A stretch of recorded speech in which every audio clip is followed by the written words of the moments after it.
Bonjour à toutes et tous. Merci d'être venus dans la salle numéro 8, la salle Lumière, pour écouter la conférence de Damien Deville, qui nous vient de la région d'Angers. Merci à Damien là, de nous parler du thème qui est de faire de chaque lieu une terre de relation. Donc il va pouvoir développer, on va pouvoir développer ce thème pendant 1h30 ensemble. Alors la conférence est découpée en deux parties. Il y a 30 minutes environ d'intervention de Damien. Je crois que tu ne projettes rien. Non, bon. Donc l'attention sera sur toi. Et ensuite, il y aura 1 heure de temps d'échange, d'intervention, questions-réponses. Voilà. Sur la partie, alors je lis ma petite fiche. Il y aura aussi un temps de dédicace à la fin de cette session.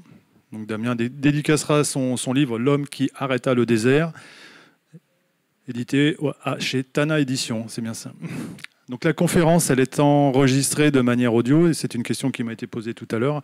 Elle est normalement disponible au bout de 15 jours sur le site de Primevert. Vous devriez trouver le lien adéquat. Ce que je fais là, vous voyez, je tiens mon micro assez près de la bouche et en face pour qu'on puisse m'entendre et que ce soit compréhensible. Alors, lors des questions-réponses, merci de le mettre bien près de la bouche. Et puis, merci aussi d'éteindre vos téléphones portables. Et avec ça, je pense qu'on a fait l'introduction. Et ben, je vais te laisser prendre la parole, Damien. Et puis, je serai un peu le maître du temps. Voilà. Merci. Merci beaucoup, Olivier. Bonjour à tous et toutes. Vous m'entendez bien là? C'est bon? Ouais, je porte bien le micro. Bon, super. Mais écoutez, je suis ravi d'être avec vous ce soir. Alors effectivement, vous dire peut-être un petit peu d'où je parle, parce que ça va bien sûr guider un peu mes regards et mes mots aujourd'hui. Je suis géographe et anthropologue, donc je travaille sur la relation à l'autre, humain comme non humain. Et les manières dont cette relation peuvent guider des nouvelles manières d'habiter la Terre. Habiter, c'est un très beau mot, je trouve très poétique, qu'on n'utilise malheureusement pas assez dans le débat public. Et qui dit habiter dit bien sûr territoire. Et vous dire que moi j'ai 2 territoires d'influence, 2 territoires qui guident un petit peu mes pas. Le premier, ça se voit pas trop, mais c'est le Burkina Faso. Je suis moi-même franco-burkinabé. On va y aller aussi à la fin de cette intervention. C'est un pays que je ne connais pas très bien, c'est un pays qui est très complexe. Vous savez qu'il y a 66 ethnies différentes là-bas, qui ont chacune leur manière d'être, leur manière de faire, leur manière de parler, leur manière de croire. Mais malgré tout, ça reste un petit fantôme qui me regarde par-dessus l'épaule comme ça et qui guide mes pas. Ça me fait penser à cette phrase de Nkrumah, c'était un indépendantiste ghanéen, pacifiste, contrairement à beaucoup d'indépendantistes africains, qui avait cette phrase très belle. Il disait qu'on n'est pas africain parce qu'on a grandi en Afrique, mais parce que l'Afrique grandit en nous. La phrase est magnifique et elle est d'autant plus belle, je l'aime d'autant qu'elle peut marcher pour chaque type de territoire. Se sentir appartenir à un lieu, non pas parce qu'on a 3 générations au cimetière, mais parce que ce lieu finit par nous composer à un moment donné de notre vie. Et puis le deuxième territoire, Olivier, frère de l'Anjou, y a fait référence. Moi j'ai un département frère de l'Anjou qui est la Sarthe, le sud de la Sarthe. J'y suis retourné... contrairement à beaucoup d'écolos, pas du tout pour porter un projet agricole ou je ne sais quoi, pas encore en tout cas, mais plutôt pour prendre soin de ma grand-mère, lui éviter la maison de retraite. Et il s'avère que finalement ma grand-mère est partie au moment où on est arrivé sur place. Et on a décidé de reprendre sa maison. Alors j'avais beaucoup d'appréhension à cette idée-là au début, parce que c'est une maison qui est chargée voilà, de plein de choses, belles comme tristes bien sûr. Et finalement, aujourd'hui, j'en suis très heureux parce que j'ai réalisé quelque chose d'essentiel. C'est que les fantômes ne peuvent pas tuer les vivants. Par contre, les vivants peuvent tuer les fantômes en les oubliant. Et je suis très heureux, à ma modeste échelle, d'expérimenter une vie qui empêche l'oubli. Depuis une terre de jardins et de chevaux qui est le sud de la Sarthe, vous êtes les bienvenus. C'est méconnu, mais ça vaut le détour. Et peut-être pour commencer cette conférence, j'avais envie... de vous parler d'un enjeu dont on n'entend pas assez parler, je crois, dans le débat public. On entend beaucoup parler du climat, pas assez du vivant. Pourtant, le vivant me semble au moins aussi important que le climat pour 4 raisons différentes. La première, c'est que L'érosion de la diversité, l'érosion du vivant, c'est actuel sous nos yeux dans les moindres recoins de nos territoires. Le climat, c'est plutôt des projections. Projections réelles, la science permet de faire ça. Mais des perspectives plutôt futures. Or, jouer sur les liens d'usage et d'affection qui nous relient au paysage qu'on a tous et toutes au fond du cœur peut être un super levier d'action, un super levier pour mettre les gens en mouvement.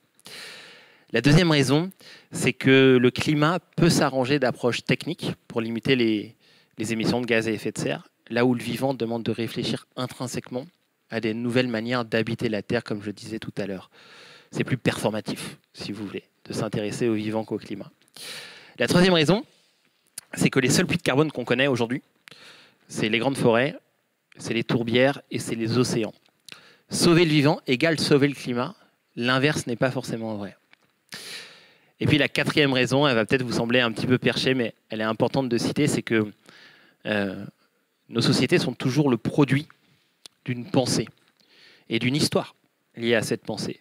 Les modèles politiques sont l'entérinement d'une manière de penser et non l'inverse. Et notre manière de penser s'est construite sur une forme de dualité entre nature et culture qui a mis le vivant de côté. Et c'est cette dualité aujourd'hui qu'il nous faut réparer. Ça peut paraître bête dit comme ça, mais c'est quelque chose de très dur puisque cette dualité s'est enracinée dans nos sociétés depuis des millénaires. Si je vais du plus récent au plus ancien, je dirais qu'aujourd'hui, il y a la métamorphose numérique qui continue à nous déconnecter beaucoup des milieux. De manière un peu plus ancienne, il y a la pensée des Lumières, et notamment la pensée de Descartes, qui a précédé la pensée des Lumières. Vous savez, c'est cette fameuse phrase de Descartes qui disait que toute l'essence de l'être humain est de penser, et qu'il a besoin pour cela d'aucune chose matérielle ni immatérielle, texto, ce qui déconnecte vraiment l'homme de son milieu. Et puis il y a autre chose dont on a moins conscience et qui est pourtant très performatif, c'est l'émergence des religions monothéistes, avec notamment un événement fondateur qu'on trouve dans tous les textes sacrés. C'est lorsque Moïse reçoit les 10 commandements sur le mont Sinaï. Les 10 commandements, c'est une manière de penser l'humain qui se définit par rapport à lui-même et plus par rapport au milieu dans lequel il habite. Tu ne te point, tu ne feras pas ci, tu ne feras pas ça. L'humain se pense comme un absolu, pas forcément lié à une terre, pas forcément lié à un climat, pas forcément lié à un paysage. Alors penser à un ciel vivant, comme je viens de vous l'exprimer, ça invite un personnage central dans l'équation que sont les territoires. Pourquoi les territoires? Parce que finalement c'est le principe même du vivant. C'est à cette échelle que le castor construit son barrage, que l'oiseau fait son nid, et que nous, humains, on construit quand même 70 à 90% de nos sociabilités. C'est à cette échelle qu'on fait grandir nos enfants. C'est à cette échelle aussi qu'on enterre nos proches. On peut saisir comme ça les deux extrémités de la vie à l'échelle de l'espace vécu. Et dès lors, penser territoire et vivant, je crois que ça demande de trouver d'abord une autre manière de parler des territoires. Nous avons des récits, nous avons des mots, nous avons des expressions qui sont d'une violence sans exemple pour les territoires et pour leurs propres habitants. Exemple, la diagonale du vide, la France périphérique, ceux qui ne sont rien, par exemple, c'est des titres de bouquins qui sortent. À partir du moment où un territoire, c'est là où on fait vivre la plupart de nos sociabilités, c'est un centre du monde pour ceux et celles qui y habitent. Personne n'est périphérique à sa propre vie. Et même si ce territoire a souffert au fil du temps, même s'il a été brisé par l'histoire, c'est comme un centre du monde qu'il faut le penser, au moins pour ceux et celles qui y habitent. Et puis penser les territoires, ça demande bien sûr d'expliquer comment ils ont évolué au fil du temps, quelles sont les précarités qui ont été laissées, et comment aujourd'hui nous pouvons les soigner, ces territoires. Et pour expliquer cette évolution, je crois qu'on peut la résumer finalement à deux grandes politiques publiques, deux grandes idéologies qui ont participé à l'évolution de nos sociétés et desquelles découlent toutes les autres finalement filières de développement, modèles de développement. La première de ces idéologies, elle émerge courant du XVIIIe siècle et va vraiment s'entériner en France au XIXe et au XXe siècle. C'est ce qu'on a appelé la théorie des avantages comparatifs. Alors le mot peut paraître barbare comme ça, mais c'est quelque chose de tout simple. C'est de se dire que pour qu'un territoire puisse peser sur l'économie nationale, voire internationale, on va le spécialiser dans une ou deux filières d'excellence qui sera le seul à avoir. Comme ça, il pourra tirer son épingle du jeu sans faire nécessairement concurrence à son voisin. C'est comme ça que les sous-marins se sont retrouvés à Cherbourg, que les chantiers navaux se sont retrouvés à Toulon, qu'Airbus s'est retrouvé à Toulouse, etc. Ça aurait très bien pu se retrouver ailleurs sur le papier, mais on a redistribué comme ça les filières de développement, décidées dans un pays centralisé comme la France, souvent depuis Paris. Et cette théorie des avantages comparatifs, elle est implacable sur le papier. Quand on la pense comme ça, de manière théorique, dans les laboratoires de recherche, elle est très robuste. Mais confrontée à la complexité de chaque territoire, elle a deux limites qui nous reviennent aujourd'hui un petit peu comme un boomerang au visage. La première, c'est que la plupart de ces filières, décidées un peu depuis Paris, ont eu tendance à s'imposer sur des manières de vivre en lien localement qui étaient jugées émancipatrices pour les personnes qui vivaient sur place. Parachuter une industrie pensée depuis Paris dans un territoire peut briser, finalement, des manières d'y être en lien et aujourd'hui faire émerger des précarités. Je crois que le plus bel exemple de ça, en tout cas un exemple qu'on peut s'approprier facilement, c'est ce qui se passe en Bretagne. Lorient est choisi comme pour être l'un des ports majeurs d'export des matières agricoles en France. Ce port change complètement le visage de l'agriculture bretonne, élevage hors sol en grande partie, qui n'a pas plus d'intérêt à être là qu'ailleurs d'un point de vue agronomique. C'est hors sol par définition. Son seul intérêt, c'est la proximité avec le port. Cet élevage très polluant pollue les sols, pollue les rivières, problème des algues vertes sur le littoral breton, toxique autant pour les humains que les non-humains. Vous voyez un peu les boucles de rétroaction que ça a pu finalement créer. Et puis la deuxième limite, peut-être encore plus importante, c'est que malheureusement, cette théorie des avantages comparatifs, elle n'a pas su prophétiser l'avenir, dans le sens où, au fil du temps, il y a des filières qui deviennent beaucoup plus compétitives que d'autres. Et là où on voulait que les territoires s'équilibrent au nom de cette spécialisation, aujourd'hui se font concurrence à cause de ces spécialisations d'hier. Airbus à Toulouse crée beaucoup plus d'emplois, de richesses, de PIB et d'influence que les stations balnéaires du Languedoc-Roussillon. Ça commence à changer, Montpellier est une ville qui explose, mais pendant longtemps, il y a eu un déséquilibre du fait de ces choix passés. Et puis que dire de ces territoires qui ont été spécialisés dans des filières qui n'existent plus du tout aujourd'hui? En disant ça, je pense à mes grands-parents, les hommes du noir, les mineurs. Je pense aux hommes du feu, la métallurgie. Je pense aux femmes du fil, le textile. C'est des gens qui ont souvent donné leur vie pour leur métier et que la flèche du temps a complètement oublié.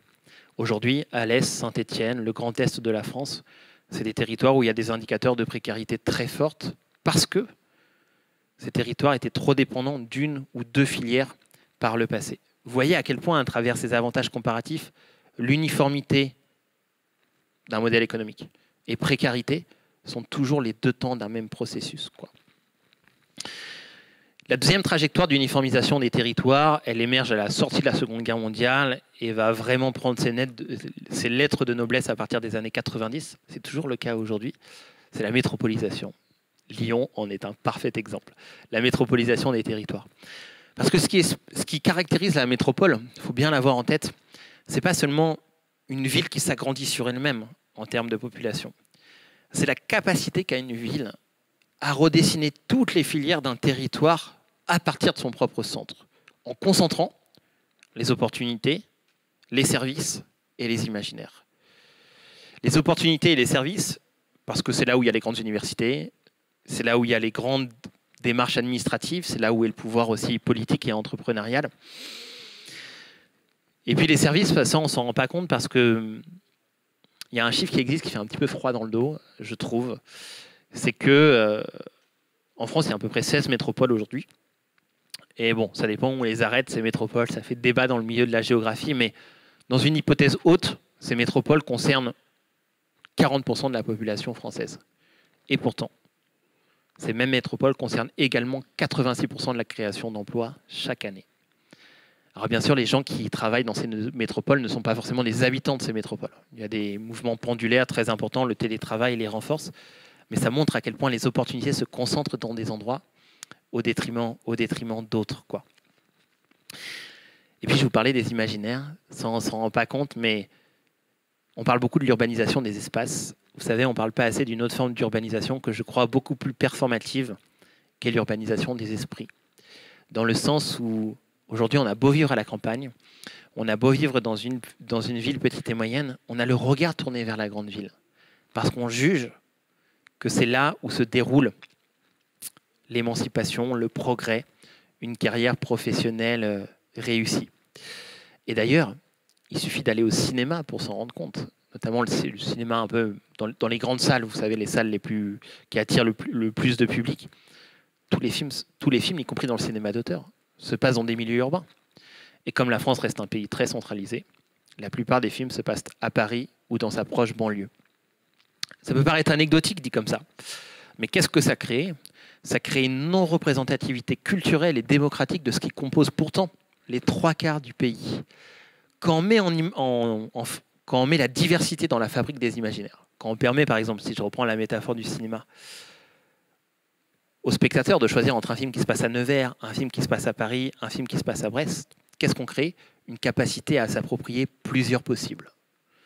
Une capacité à créer dans plusieurs possibles et peut-être à repeupler en grande partie les territoires.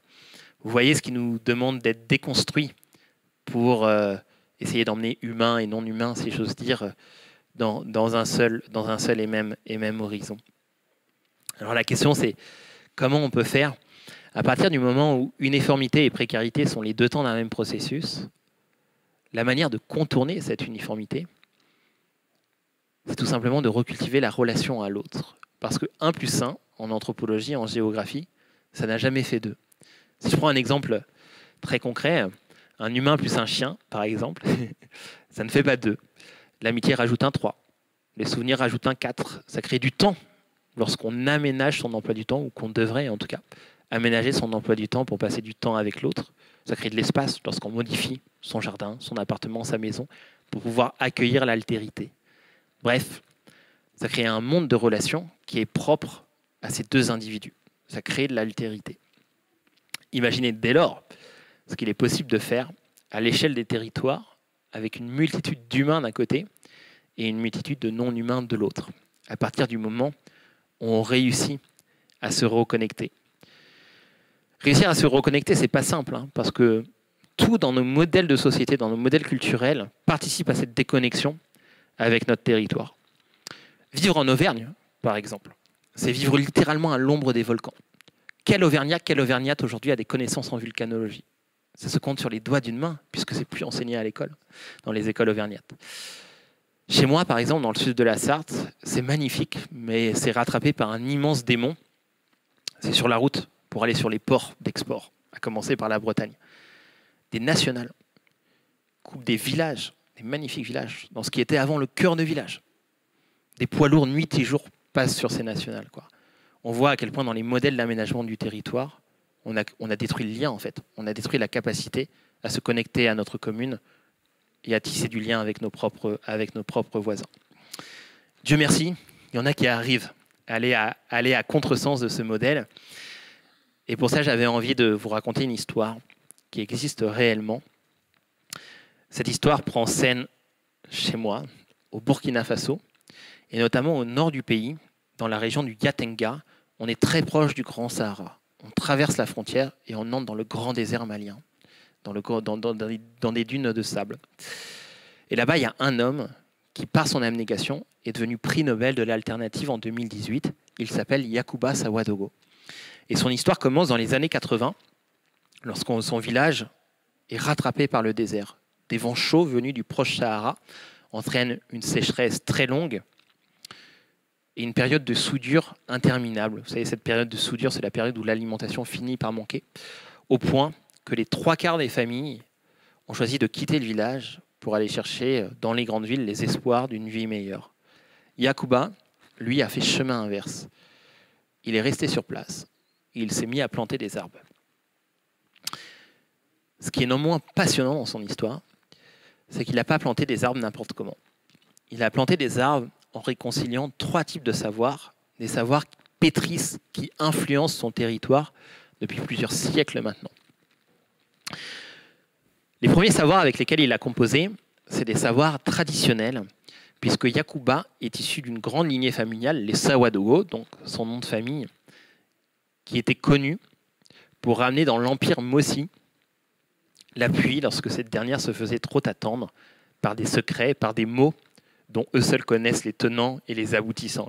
D'ailleurs, Sawadogo, en moré, la langue des Mossi, ça veut dire faiseur de nuages, faiseur de pluie. Petite anecdote d'ailleurs, j'ai passé l'équivalent d'un mois et demi avec Yacouba, et tous les jours, je lui ai demandé, Papa Yacouba, quels sont les mots qui permettent de ramener la pluie? Pas une seule fois. Il m'a donné ne serait-ce que le moindre indice me permettant de deviner ces mots. Et ça s'explique tout simplement parce que vous savez qu'en Afrique de l'Ouest, on ne rigole pas avec les lignées familiales. Il y a des connaissances qui s'échangent que de griot à apprenti griot, que de forgeron à apprenti forgeron, que de faiseur de nuages à apprenti faiseur de nuages. Apprenti faiseur de nuages, bien sûr que je ne suis pas. Ça pouvait être frustrant quand je l'ai rencontré, frustrant lors de l'écriture du livre, mais je trouve qu'aujourd'hui c'est très bien comme ça. Ça laisse finalement des silences dans la vie de Yacouba, et les silences ont toujours fait partie de la musique. Le deuxième type de savoir avec lequel a composé Yacouba, c'est plus classique dans nos imaginaires occidentaux, c'est le savoir agronomique, le savoir scientifique, tout simplement. Yacouba est un véritable paysan-chercheur. Toute sa vie, il a observé le mouvement des dunes, le mouvement de l'eau, le mouvement de la végétation sur son territoire, et il a essayé d'en tirer le meilleur. Il a réhabilité des techniques agronomiques oubliées de la modernisation agricole, la technique du zaï notamment, qui consiste à creuser un petit trou pendant la saison sèche, y mettre un petit peu de matière organique et d'eau, la pousse d'arbre, partant du principe que pendant la saison sèche, l'arbre allait pouvoir développer un système racinaire certes timide, mais suffisant pour que lorsqu'arrive la saison des pluies, il puisse très vite s'élancer vers le ciel pour aller chercher le soleil, très vite dans le sol pour aller chercher les nutriments. Et il s'avère que des scientifiques qui sont venus étudier cette pratique, la technique du zaï, ont montré qu'effectivement, les arbres avaient une croissance plus rapide et plus performante que des arbres plantés habituellement au tout début de la saison des pluies. Il était pris pour un fou, Yacouba, quand il s'est mis à planter pendant la saison sèche. Aujourd'hui, il est l'un des plus grands agronomes du Sahel, quoi. Il a noué des alliances aussi avec les termites. Vous savez, les termites, ça a exactement le même rôle que les vers de terre chez nous. Ça creuse des galeries, ça fertilise le sol, ça permet à l'eau de s'infiltrer davantage. Dans les systèmes agricoles ouest-africains, les termites qui sont revenus naturellement sur la terre de Yacouba, on a tendance à les mépriser au mieux, à les détruire au pire. Yacouba, lui, s'est mis à les chérir au point de les arroser. Vous savez que ça aime l'humidité, comme une prière pour leur demander de rester. Et puis, il a également composé avec les pierres, faisant des petits murs de pierres sèches, à l'image de ce qu'on peut retrouver chez nous en Cévennes, par exemple, pour retenir la course de l'eau. Et puis, le troisième type de savoir avec lequel a composé Yacouba, c'est les savoirs spirituels. Yacouba, quand il était enfant, n'a pas fait l'école coloniale. Le Burkina Faso était toujours sous colonie française à cette époque.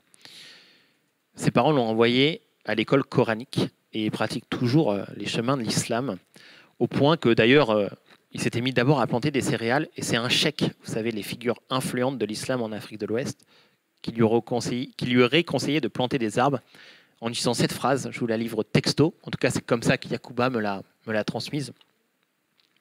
Le cheikh lui aurait dit, Yacouba, tu devrais plutôt te planter des arbres. Les arbres vont servir autant ta génération que celle à venir, car les arbres sont nattés de patience. Je ferme les guillemets. La phrase est magnifique. Elle s'explique très bien d'un point de vue anthropologique d'ailleurs, puisque la patience est un mot qui revient très souvent dans les mondes de l'islam. Pas toujours pour le meilleur. Je pense à les violences que ça peut légitimer auprès de certaines femmes, ou en tout cas le fait que les femmes soient limitées dans leur liberté, au nom de cette patience, de cette injonction à la patience. Mais parfois, ça peut créer de belles choses, à l'image de ce qu'a fait Yacouba, puisque résultat des courses, 40 ans après, la forêt de Yacouba fait 40 hectares. La biche, le hérisson sont revenus. On entend de nouveau le griot chanter dans le village, les forgerons teinter l'enclume. Des paysans profitent de sa forêt comme rempart contre les vents chauds du désert pour planter du sorgho et du mil. Bref, à l'échelle de sa vie, Yacouba a réconcilié humain et non humain, nature et culture, et j'irais même jusqu'à dire visible et invisible, puisque vous savez qu'en Afrique de l'Ouest, les forêts ne sont pas habitées que par du visible, il y a également des esprits et des dieux.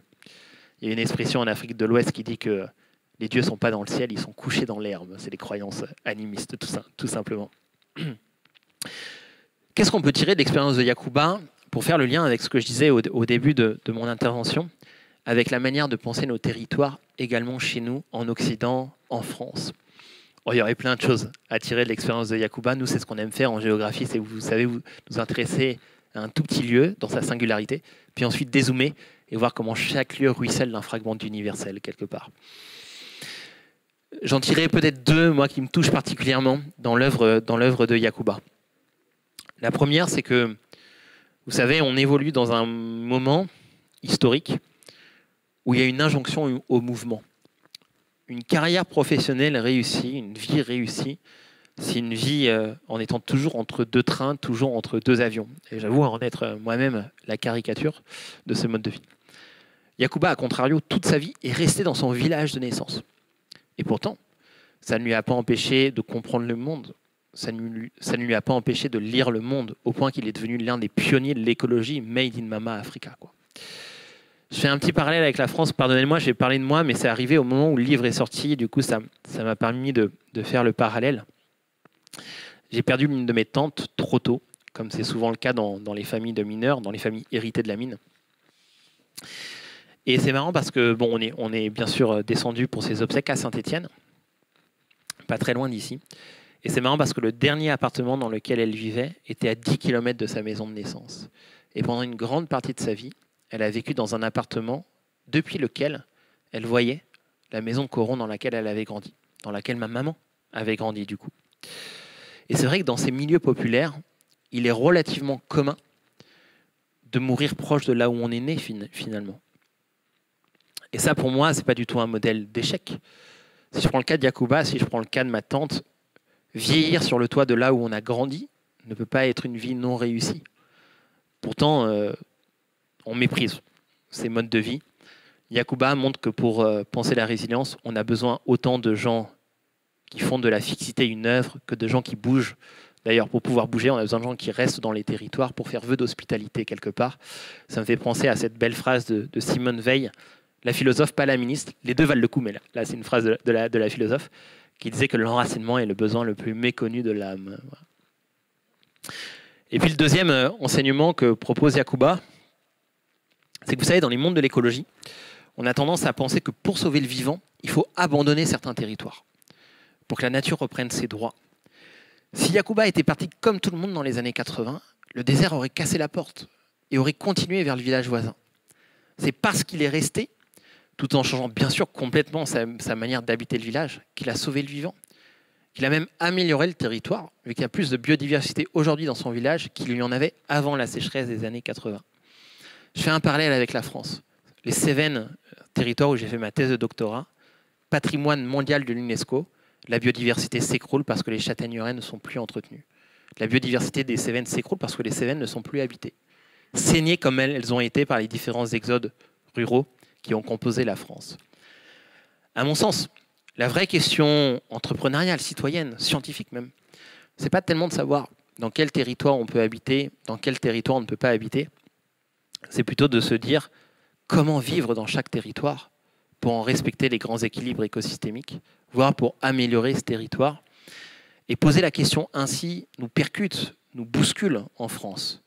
Puisqu'en France, on est issu d'une histoire politique jacobine, centralisée, qui aime bien les recettes toutes faites qui s'imposent à chaque type de territoire. Poser la question en ces termes, c'est tout l'inverse des recettes toutes faites. C'est de comprendre la singularité de chaque lieu et essayer de faire de cette singularité un modèle de développement unique, un modèle de développement propre. La question paraît difficile, je l'entends, mais je pense que c'est la seule qui peut nous permettre, au fond, d'emmener cause sociale et cause environnementale dans un seul et même horizon, humain et non humain dans un seul et même bateau, tout en, je crois que c'est quelque chose de très important, tout en remettant de la poésie dans nos vies, puisqu'une vie sans poésie ne mérite pas d'être vécue. Et je finirai par ça, vous dire que j'ai l'impression, en tout cas de là où je regarde, moi, ce qui n'est pas forcément le meilleur observatoire dans la recherche, mais qu'on confond parfois radicalité et vindicte. Ce qui fait beaucoup l'engagement aujourd'hui, vous savez, c'est des tweets toujours duals sur les réseaux sociaux, c'est retweeter telle personnalité qu'on n'aime pas de manière toujours aride, sèche, etc. Et c'est vrai que ça marche bien sur les réseaux sociaux, c'est pour ça qu'on a tendance à le faire. Pourquoi la vindicte marche bien? Tout simplement parce qu'elle parle au cœur. Mais elle teinte le cœur de noir et blanc. Là où la poésie, tout aussi radicale, parle aussi au cœur et teinte le cœur de couleur. Et j'ai quand même dans l'hypothèse que la couleur met beaucoup plus en mouvement que le noir et blanc. Peut-être pas sur Twitter, mais dans les territoires, dans la vraie vie, j'en suis persuadé. Voilà, je vous remercie de votre attention.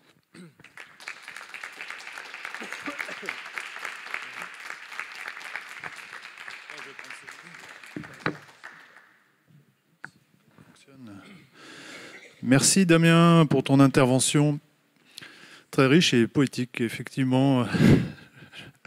Alors je vous invite, effectivement, je vais faire passer le micro pour les questions. Alors, si vous voulez bien lever la main, puis je le ferai passer alternativement. Alors, c'est pas une question, je voulais juste te dire que j'ai rencontré le fils de Yacouba en France l'année dernière. Ouais. Parce qu'il y a une association vers chez moi qui a organisé le Forum des arbres. L'association s'appelle Arbres, Sciences et Traditions. Et il y avait plusieurs intervenants du Burkina. Parce que cette association travaille aussi avec le Burkina, dont Ousmane qui nous a expliqué l'histoire de son papa, du vieux, comme il dit. Voilà. Vieux qui est une marque de respect en Afrique de l'Ouest. On dit le vieux, la vieille comme une révérence, au fond. Alors, ça me permet de dire, effectivement, Yacouba, il est au crépuscule de sa vie. C'est aussi pour ça qu'il n'est pas avec moi en France pour faire vivre sa pensée. L'espoir, c'est qu'il est le papa d'une grande famille de 27 enfants. Et parmi ces 27 enfants, plusieurs sont là pour reprendre la forêt, ce qui est une magnifique nouvelle, dont Loukman, effectivement, qui est venu en France récemment.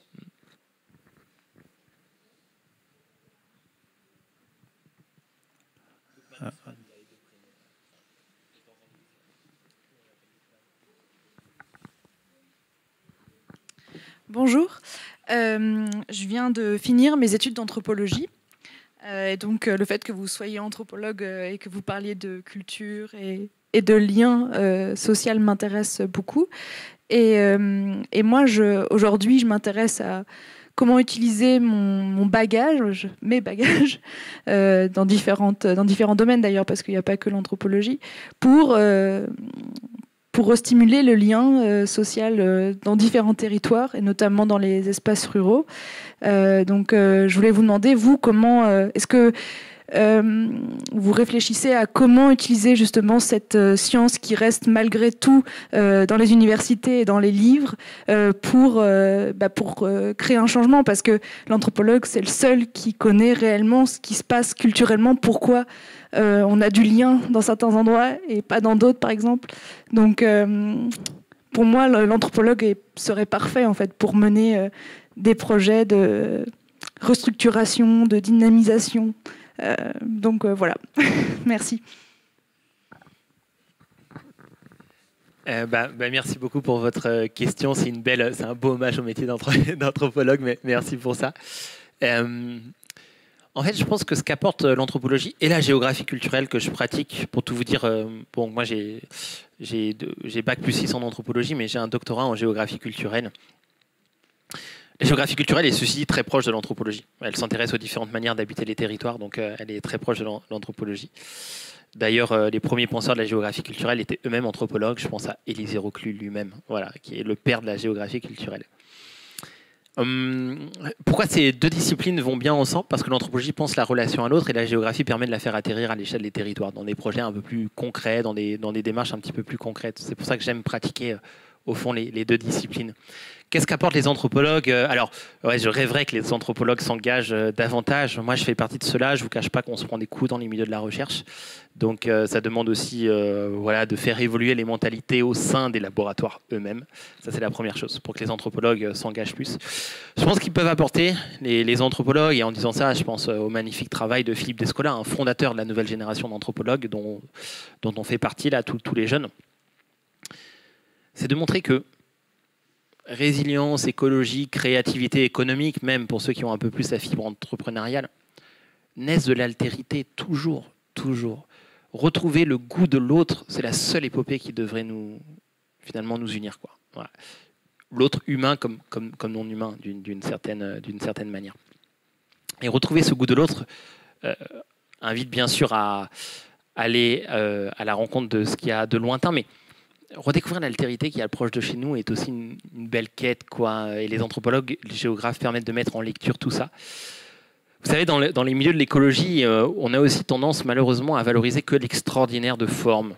Notre-Dame-des-Landes, un magnifique tiers-lieu, je ne sais pas où. Mais il y a des choses très ordinaires qui répondent, je pense, au même monde. Peut-être vous citer deux exemples. Saint-Omer, dans le nord de la France, c'est l'un des derniers marais habités de France.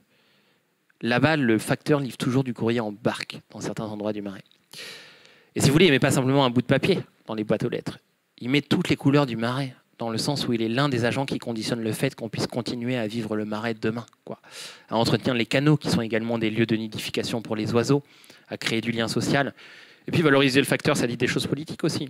C'est valoriser, comme je disais, les services à la personne, qu'ils soient publics ou privés d'ailleurs. C'est valoriser les commerces de proximité, davantage que le tout Amazon, par exemple, quoi. Le facteur est un agent de lien, le facteur est un agent d'altérité à Saint-Omer. Il n'y a pas besoin d'aller rencontrer les Touaregs du Sahel, finalement. Autre exemple, chez moi, dans le sud de la Sarthe, le club de Scrabble de ma grand-mère, c'était beaucoup pour elle. Ça peut paraître anecdotique dit comme ça, mais quand tu as 92 ans, club de Scrabble, c'est de la mémoire, c'est de la dextérité, c'est un véritable outil de santé publique. Puis c'est là où elle pouvait rencontrer les autres, c'est là où elle pouvait faire ses doléances aussi au maire qui était tout aussi âgé que ma grand-mère, je caricature à peine. C'est vrai que le sud de la Sarthe est un pays très vieillissant. Et c'est ainsi qu'il est pionnier aussi dans les manières de penser demain, puisque la France est un pays très vieillissant et suit exactement la même trajectoire que le Japon. Espérance de vie qui augmente, natalité qui baisse. C'est pas forcément une mauvaise nouvelle. Ça veut dire que vous et moi, on va vivre plus vieux, que nos enfants après nous vont vivre plus vieux. Par contre, ça demande de tout revoir, à commencer par la manière dont on garde nos personnes âgées. Et ça, l'Afrique de l'Ouest a des choses à nous apprendre, puisque là-bas, la maison de retraite, ça s'appelle la famille. Bref, tout ça pour dire qu'il y a un monde commun entre le club de Scrabble de ma mamie et Notre-Dame-des-Landes. Lorsqu'on saura le mettre en mots, lorsqu'on saura le mettre en projet, lorsqu'on saura le mettre en récit, on réussira à réconcilier les populations autour d'un horizon commun. Et je pense que ça ouvre bien des chemins de promesses, quoi. Et c'est vrai que les géographes et les anthropologues permettent de faire le lien, je trouve. Bon, je parle un peu pour ma paroisse en disant ça, mais voilà.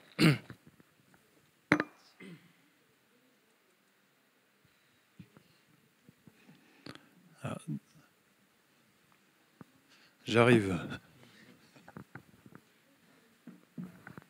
Merci. Merci à toi déjà. Moi j'ai une question, pourquoi tu as fait ça, ces études, et pourquoi tu en es là aujourd'hui? Est-ce que ça s'est développé au fur et à mesure, ou est-ce que tu avais déjà une envie, une vocation, quelque chose que tu cherchais? Ouais, c'est une bonne question, merci pour ça. Bon, un peu plus personnel.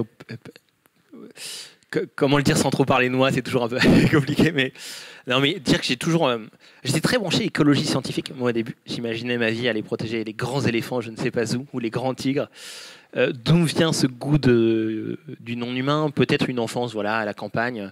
J'ai grandi aussi en meute au sens littéral du terme, puisque mes parents avaient 3 chiens de base, et ma maman au foyer pendant quelques temps, a fait pensionnat canin pendant de nombreuses années. Je rentrais du collège, il y avait 10 à 12 chiens chez moi pour mon plus grand bonheur. Ça crée des habitudes, ça crée une habitude de vivre avec l'altérité, tout simplement. C'est peut-être ça qui m'a petit à petit donné envie de faire de l'écologie scientifique d'abord. Et puis en licence 3, donc moi j'ai fait un institut particulier où la 3e année était complètement délocalisée à l'étranger. 6 mois de stage, 6 mois d'échange universitaire. Le deal de l'institution, c'est partez où vous voulez, vous construisez votre projet. Et moi, j'imaginais ma vie, comme je disais, aller protéger les grands animaux. Donc je suis parti d'abord au Canada, étudier l'écologie boréale, donc le fonctionnement des grandes forêts, des grands fjords et des glaciers. Et puis ensuite, je suis parti faire mon stage dans une équipe de rangers en Australie sur la protection des populations de koalas. Et là-bas, retournement de cerveau, puisque pour protéger les koalas, on les séparait des activités humaines. Or, il y avait des koalas qui avaient des intérêts à vivre en zone périurbaine. Là où je vivais en Australie, on pouvait les observer dans les jardins des maisons, tout simplement, des familles. Et cette séparation, elle ne marchait pas pour plusieurs raisons. D'abord, d'un point de vue purement écologique, dans ces zones protégées, dédiées, grillagées souvent. Certes, au début, on voyait une embellie de la population de koalas. Très rapidement, ça finissait par stagner, puis par diminuer, tout simplement parce que les koalas sont des animaux très territoriaux. Il arrive toujours un moment où ils se font de la concurrence pour l'espace, pour la sexualité, pour la nourriture, entre eux, et puis avec les autres espèces de marsupiaux. Les autres raisons, elles étaient plutôt d'ordre éthique, philosophique. C'est que les koalas avaient des intérêts à vivre en zone périurbaine, notamment la non-concurrence avec les autres espèces, et bien sûr des inconvénients. Attaques de chiens domestiques, accidents de voiture, etc. Et au lieu de raisonner cette complexité et de modifier l'habitat humain pour permettre la coexistence entre humains et koalas, on demandait aux koalas de partir avec un discours qui disait qu'on leur demande de partir parce qu'on veut les protéger. Là, pour moi, il y avait un paradoxe psychologique de se dire, si on veut les protéger, pourquoi ne pas les protéger là où ils sont? Et puis la dernière raison, c'est très lié à ça, c'est que les koalas sont présents de partout dans la fabrique des imaginaires, dessins animés pour enfants, logos d'équipes de foot, personnages de BD, etc. Et pourtant, cette coexistence dans les territoires, dans le vivre concret, est sans cesse refusée, sans cesse piétinée. Et du coup, en rentrant en France, je me dis, et si la clé, au lieu de continuer à séparer nature et culture, ce ne serait pas de rassembler nature et culture et de réfléchir aux règles de la coexistence. Et c'est comme ça que j'ai abandonné tous mes rêves d'Afrique et d'éléphants pour partir sur les chemins d'abord de l'anthropologie et ensuite de la géographie. Et d'ailleurs, je le découvrirai plus tard, mais sur les bancs du Muséum d'histoire naturelle de Paris, bien sûr, on apprend Claude Lévi-Strauss, l'un des plus grands anthropologues français. Et Claude Lévi-Strauss avait une phrase magnifique. Il disait que opposer l'homme et la nature revient nécessairement à opposer un type d'homme d'autres types d'hommes. La phrase est grandiose. À son époque, il parlait plutôt des populations occidentales versus les populations dites autochtones. En Australie, la métaphore est très belle. Le refus de la coexistence avec les koalas cachait un autre refus, la coexistence avec les populations aborigènes. L'un et l'autre prennent leur source dans un même refus de l'altérité, dans une même incapacité à comprendre l'autre pour ce qu'il est et non pour ce qu'on voudrait qu'il soit. Et je crois que cette phrase aujourd'hui peut d'ailleurs se systématiser à tout type d'humain, séparer l'homme de la nature, mais les hommes contre eux-mêmes, au fond. Voilà. Vivant et sociabilité et cause humaine sont les deux faces d'une même médaille.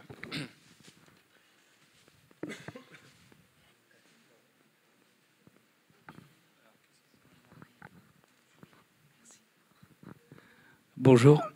Dans notre monde moderne où les savoirs se transmettent mal, les savoirs utiles, j'entends, dans beaucoup d'activités, on se fait aider. Coach pour se maquiller, coach pour s'habiller, coach pour cuisiner, etc. Que pensez-vous de... Est-ce qu'il ne serait pas opportun que puissent se créer des instituts d'anthropologie appliquée, concrète, qui sortent de l'université pour se mettre au service des relations, justement, du fait qu'on a perdu, et qu'il y a déjà très longtemps qu'on n'a plus eu, un savoir relationnel au profit de se préoccuper évidemment du climat, de beaucoup de choses qui nous inquiètent, mais sans voir que de bonnes relations entre nous génèrent de bonnes relations avec la nature. Et il faut commencer par se connaître, commencer par bien connaître comment l'homme fonctionne, quelle est la part de nature dans l'homme, quelle est la part de culture. Et voyez-vous d'autres métiers que celui d'anthropologue en ce moment pour aller dans ce sens? Est-ce qu'il n'y a pas une urgence de passer à l'anthropologie appliquée? Et que pensez-vous particulièrement de créer un institut d'anthropologie appliquée dirigé dans cette relation, enfin dans cette direction d'aider les gens à nouer des relations fructueuses? Merci pour cette question. C'est une super épopée que vous proposez là. Bien sûr, il faut y aller. Ce matin, il y a eu des interventions qui allaient dans ce sens. Je pense à l'Institut Tramail qui se forge. Je pense à l'Observatoire Terre-Monde aussi, qui a été fondé par Malcolm Ferdinand, un peu plus académique, mais qui souhaite avoir des retombées politiques concrètes, notamment dans les dom-toms. Élisée Reclus lui-même avait fondé des observatoires et des sociétés de savoir qui cherchaient à influencer aussi les mondes. Non, ce serait génial. Effectivement, il faut retrouver deux choses. Et ça, c'est mon maître en géographie qui le dit très bien, qui est Augustin Berck. Je ne sais pas si vous connaissez, il est un peu moins connu du grand public, mais pourtant, je trouve que sa pensée va plus loin que celle de Philippe Descola ou d'autres. Une pensée par de la nature et culture aussi. Il utilise cette phrase très belle qui dit que l'être se crée en créant son milieu. C'est ça le principe de l'humanité. Et c'est ça qui a créé la diversité telle qu'on la connaît aujourd'hui. L'homme modifie son environnement. En modifiant son environnement, il crée des couleurs, des courbes qui vont influencer sa culture et ses manières de penser. Des gestes qui vont influencer ses manières de penser. C'est ce qu'on a perdu dans cette dualité entre nature et culture. Nous, on se crée sans créer notre milieu, quoi. Ou en tout cas, la manière dont on crée notre milieu nous influence plus tellement. Donc c'est ces réciprocités finalement qu'il nous faut retrouver. Et je pense que tous les métiers peuvent s'y mettre. L'art, l'artisanat, pour répondre à votre question, c'est bien sûr pas que les entrepreneurs. Vous voyez, un entrepreneur qui a le courage de se dire, au lieu d'investir à Montpellier, je vais mettre mon entreprise à Alès et je vais composer, je vais créer de la valeur sur les singularités d'un territoire. Rien que ça, c'est reconnecter le système économique à son environnement. Personne ne le fait parce que bien sûr, c'est beaucoup plus risqué de fonder son entreprise à Alès qu'à Montpellier et c'est très peu accompagné des pouvoirs publics d'ailleurs. Là aussi, il y a des leviers politiques à mettre en place. Si tu t'installes à Alès plutôt qu'à Montpellier, tu as des avantages fonciers et fiscaux qui permettent à ton entreprise de se pérenniser les premières années, par exemple. Voilà. C'est tout ça qu'il nous faut un petit peu revoir. Et je crois que vous savez, ça commence aussi par nos manières de parler, nos manières de définir un petit peu les choses. J'enfonce un peu une porte ouverte en disant ça, mais la manière dont on fige le savoir crée aussi des murs, on s'en rend pas compte, mais c'est pour ça que je suis très attaché à la culture de l'oralité aussi. Bon, ça, c'est une influence burkinabé, bien sûr, mais un conteur, qu'est-ce qu'il fait? Il défixe en fait une histoire. Le métier même du conteur, c'est de raconter une histoire qui a déjà 1000 fois été dite, mais la raconter d'une manière unique à chaque fois pour qu'elle puisse résonner dans la trajectoire de vie de celui qui l'écoute, au fond.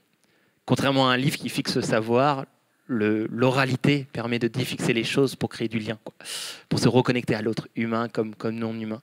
J'aime bien penser ce conteur comme quelqu'un qui se tient, vous savez, une porte entre nature et culture, entre Europe et Afrique, entre visible et invisible, et se jurer comme un gardien que cette porte reste toujours ouverte. C'est ça la définition d'un conteur, faire en sorte que les portes restent toujours ouvertes. Et je pense qu'on en a beaucoup besoin dans chaque type de territoire, quoi. Ça répond pas trop à votre question, mais voilà ce que ça m'a inspiré en tout cas. Ouais.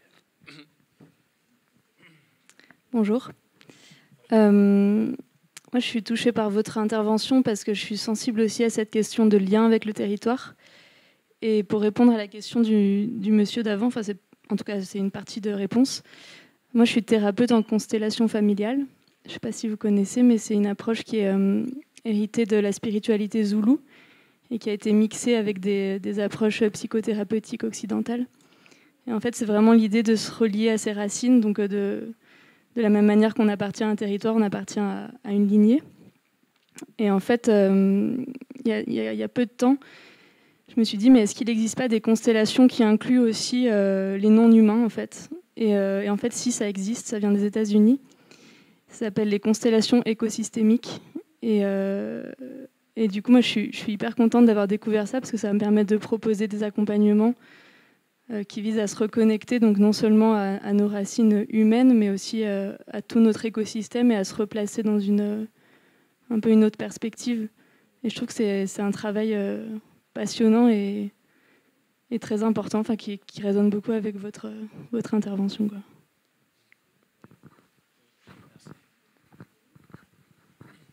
Merci pour votre témoignage. Effectivement, je pense que c'est des... En fait, il y a à l'image de ce qu'a fait Yacouba, je pense que notre idée, c'est pas tellement de nous de devenir animistes ou autres comme ils font en Afrique de l'Ouest, c'est de nourrir plusieurs influences qui viennent autant d'ici que d'ailleurs et d'en tirer le meilleur au fond. C'est ce que vous faites un peu avec vos constellations, autant d'ici que d'ailleurs. C'est métisser les mondes, métisser les savoirs. Ça a été théorisé par un chercheur que je trouve grandiose, qui est Édouard Glissant. Vous savez, ce phénomène de créolisation. C'est créer partout des territoires métis, mais à la fois enracinés dans leur singularité. Il avait cette phrase très belle, Édouard Glissant, donc il enseignait à New York, entre autres, aussi à Paris. Et il disait que lorsqu'on saura traverser cette petite rue à New York qui sépare Chinatown de Little Italy, lorsqu'on saura réellement la traverser, alors on ira vers une société créole, on ira vers le tout monde. C'était son deuxième concept. La pensée de Glissant est une invitation à traverser un petit peu la rue autrement dans chacun de nos territoires. C'est pas évident, hein. Ça demande beaucoup de connaissances, contrairement à ce qu'on pense, beaucoup d'outils. Paul Valéry disait ça, il disait que pour écrire, il fallait rentrer en soi armé jusqu'aux dents. C'était la phrase de Paul Valéry. Pour écrire, il faut entrer en soi armé jusqu'aux dents. Pour comprendre l'altérité, c'est pareil. Il faut être outillé de concepts, de récits qui nous viennent d'ailleurs, d'une capacité à voir que la flèche du temps n'a pas qu'un seul sens. On peut créer une multitude de possibles pour demain. C'est un changement de paradigme dans nos manières de penser, quoi.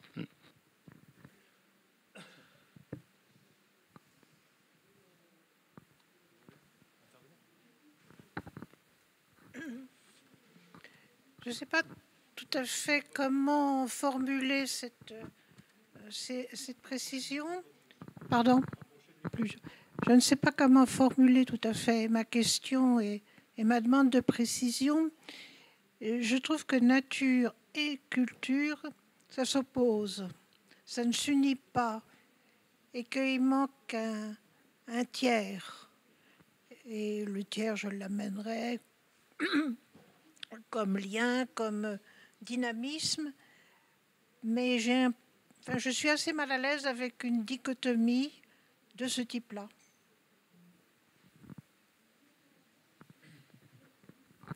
Pour bien comprendre votre question, hein, c'est plutôt les concepts même de nature et culture que vous réfutez. Utilisez d'autres mots, quoi. Ouais.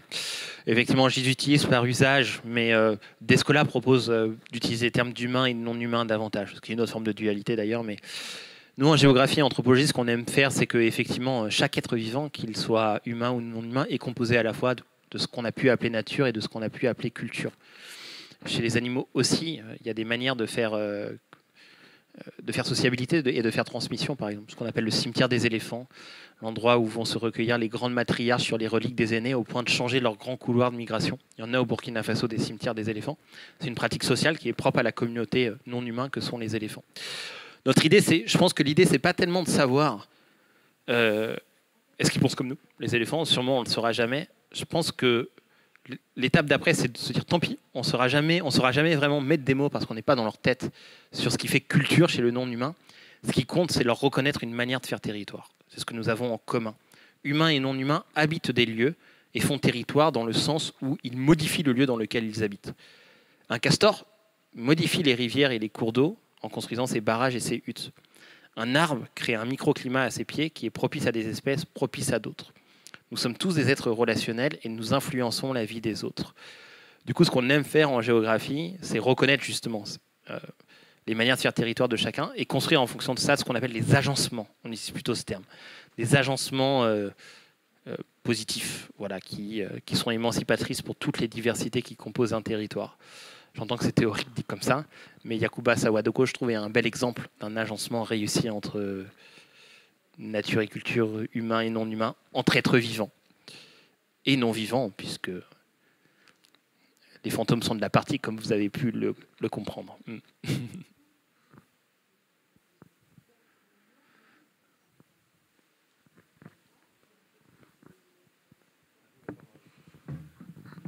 Oui, pour parler des relations humaines, bon, merci pour la présentation. Je ne regrette pas du tout d'être venu. Dès je vois le mot anthropologie, je viens de toute façon. J'ai beaucoup suivi les travaux d'Escola et j'ai tout de suite compris que vous étiez sur les mêmes longueurs d'onde. Par rapport à ce sujet, d'ailleurs, j'ai deux informations en fait. C'est pas vraiment des questions. Première information, c'est une question mais détournée parce que je m'intéresse beaucoup à l'agronomie. Je suis ingénieur mais pas agronome. Et par exemple dans le domaine du lien et de la manière d'envisager l'agriculture, vous avez Marc Dufumier en France que vous connaissez, je suppose. Donc je vais vous le faire. Oui, qui est vraiment. On parle du lien entre l'agriculteur, ses bêtes, la terre et le territoire. Donc ça c'est aussi une approche intéressante. Et deuxième chose, par exemple, c'est une information que j'ai trouvée dans reporter.net, il y a quelques mois, qui expliquait un agriculteur qui avait des chèvres et qui expliquait qu'on pouvait produire du lait sans avoir de naissance tous les ans, sans faire des agneaux. C'est le genre de choses qui modifient profondément le lien entre l'homme et l'animal qu'on élève, puisqu'il expliquait tous les avantages et les bénéfices de ça, et de plus c'est beaucoup plus respectueux, et on pourrait faire la même chose avec d'autres animaux, puisque l'agriculteur est parti d'une expérience en se disant mais pourquoi les nourrices de la bourgeoisie au 19e allaitaient et continuaient à allaiter sans avoir un enfant tous les ans. Donc est-ce que je peux faire la même chose avec le chef? Donc c'est très empirique, il n'a pas vraiment quitté son territoire, il a juste réfléchi et il a fait l'expérience. Je trouve que c'est très proche de l'expérience que vous avez racontée en Afrique, comme quoi on peut aussi le faire en France. Merci pour ce témoignage. Ce que vous montrez, et Marc Dufumier l'explique très bien, c'est que c'est aussi la fixité qui permet d'apprendre d'un territoire et d'en tirer le meilleur, quoi. De danser avec lui davantage que de l'uniformiser et de le détruire. Voilà.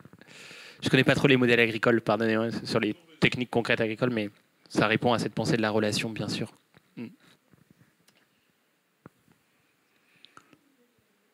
Est-ce que vous avez d'autres questions, interventions, remarques? N'hésitez pas. Alors moi, je vais m'en permettre une. On entend effectivement assez souvent que la nature pourrait exister. Enfin, l'état de nature serait sans l'homme. C'est vrai que ce que vous avez souligné tout à l'heure, moi je trouve qu'on a assez souvent tendance à l'entendre. Il faudrait que l'homme soit absent du milieu dans lequel il est, j'allais dire naturellement, depuis tout temps, pour que cette nature se développe. Vous preniez l'exemple, je ne sais plus lequel, mais c'est vrai. Enfin, l'homme, comme tout être vivant d'ailleurs, quel qu'il soit, a toujours fait partie de son milieu et constitué, ce qu'on peut entendre comme étant la nature. Moi, c'est vrai que d'entendre ça, il faudrait que l'homme s'en aille. Oui, il sera remplacé par d'autres choses qui feront nature. Bon, c'est plutôt des remarques. Vous parliez, je trouve que vous avez souligné aussi la force du récit. C'est sur la force vraiment du récit qui structure en fait nos comportements humains. Et vous parliez de la mobilité. Comme quoi il faudra être mobile pour avoir réussi plus ou moins sa vie. Enfin, ce serait un facteur de succès. Effectivement, je trouve que ce récit de mobilité est vraiment envahissant. Et d'ailleurs, je fais juste un petit aparté, mais dans le monde professionnel, la mobilité est très est recommandée justement pour la réussite. Et on se rend compte que finalement, c'est le top management qui est le moins mobile par rapport aux salariés lambda. Non, mais c'est issu d'études sérieuses. Donc voilà, ce récit de mobilité, lui, est peut-être à double tranchant. Voilà, je vous laisse la parole. Ouais, c'est juste pour rebondir là-dessus. Moi, je suis étudiant en école d'ingé, c'est même obligatoire la mobilité internationale. C'est pire que ça. Et moi, j'ai quelque chose qui m'interroge depuis plusieurs années, me dire mais comment on peut avoir une mobilité en fait, comment vous l'avez très bien écrit tout à l'heure, sur le fait qu'on peut connaître son monde, le monde, sans avoir besoin de partir à le bout. Et moi, j'aimerais bien arriver à le faire comprendre à la commission d'éthique de l'ingénieur qui nous dit ah mais si, il faut absolument, c'est obligatoire et tout. Et ça veut pas dire qu'il faut pas non plus ne pas tout faire de mobilité et qu'on va plus jamais aller autre part, mais qu'on peut s'interroger sur les objectifs qui étaient d'arriver à comprendre, à voir d'autres cultures, voir d'autres diversités, et la culture au sens large, pas que la culture humaine. On peut l'avoir aussi entre guillemets autour de nous. Ça, j'aimerais bien arriver à interroger un peu les institutions politiques au niveau des ingés, mais je vois pas trop comment faire, j'avoue. C'est dur.